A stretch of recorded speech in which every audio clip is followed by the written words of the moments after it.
Sure. When you talk about not being able to make stuff up, I understand what you're saying. And I also agree that, a lot of the people that are doing this, the organizations, they have really good intentions, maybe even CPS. My issue with CPS is that they act as an agency to themselves. So for example, it's been 2 years since I've seen my grandchildren. And the reason was because when I was out of state, I was falsely accused of something. And CPS could have stopped it at that point in time right there. It cost me $20,000 to defend myself. Oh my goodness. I had to defend myself both against a criminal trial, which was dismissed. I had a detective that was trying to convict me of a felony, and there was nothing there, of course, but I had to spend $4,000 for that. And I had to spend almost $15,000 to protect myself against a protective order. Over a year later, a senator got involved because I kept on pursuing this. Finally, after a year and a half, the Department of Family and Protective Services wrote a letter.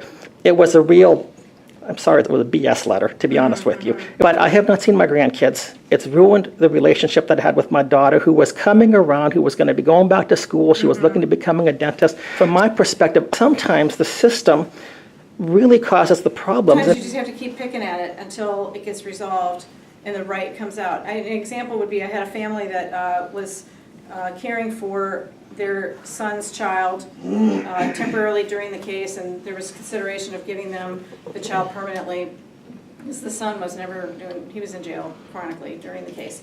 But this family these grandparents had another grandchild that had died in some sort of an incident at their home.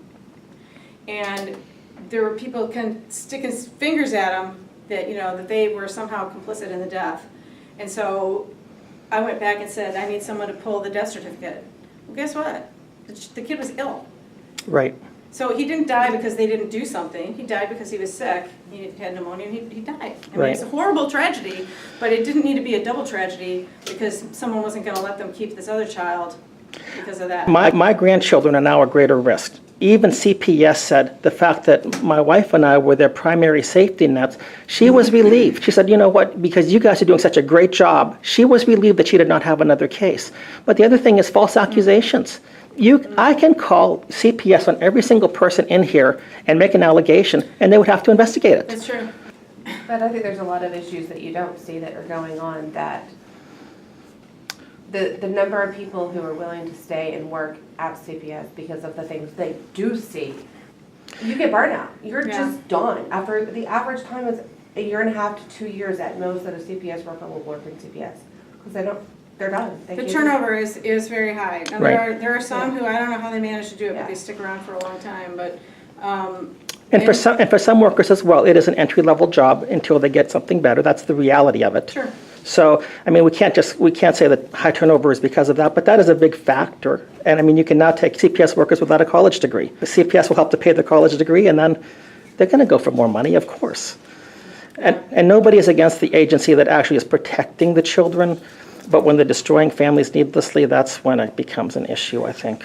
Yeah, I mean, I would agree, and it's awful. What you've described that you've been through sounds horrific. I mean, I don't know if there's anybody in this room that would sign up and say, "Here, let me go in your place and fork out all that money and end up with this heartbreak." That's not good. What I would hope for you, I would hope that your daughter would somehow come back around and let you be a part of these grandkids' life, because really she's shortchanging them. She is. I agree. No, I really appreciate hearing from you. I've not gotten to listen to a CASA before talk. I've known him, but I've just never heard, so I wanted to get some additional insight on what you do. Well, I wish I could have been a CASA influencing with your grandkids, because the state of Texas will say grandparents don't have rights. They don't have rights. They don't have rights to see those kids. But we try to, if the grandparents are part of the problem. Sometimes they are very clearly a part of the problem. When they're all doing drugs together, and that happens. But then you have other grandparents that are the ones I look to and go, you're the one that can best influence your kid to get their act together to get these kids back. Right. Because if you don't help with that, just saying, these kids might go to a stranger. Yeah, Leslie Stalls from 60 Minutes, she's done a book, and I saw her on a talk show, and she said, grandparents need their grandkids, and grandkids need their grandparents. Absolutely. She said, if the parents don't, if the parent and their daughter or son don't get along, they just need to buck it up and change it, because the those kids, you know, they need each The other. kids, the kids deserve that. And, Because I'll the tell kids you- didn't do anything. That's right. Kids are innocent. My favorite grandma was the one that actually filed in, hired an attorney and filed in as an intervener in a case.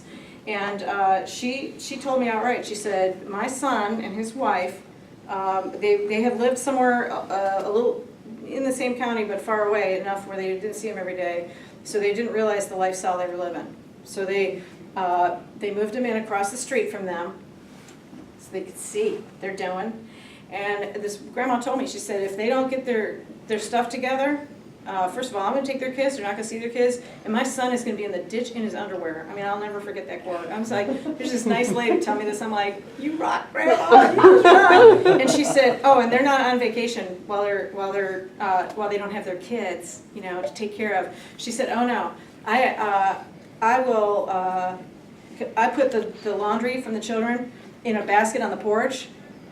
And when the kids go to school, because you can't intersect with the kids, you know, except when it's during visitation, Mom has to come over and get that laundry, go home and do it, fold it, and bring it back. Because I'm not going to do all that laundry. And she's got to get that crock pot going.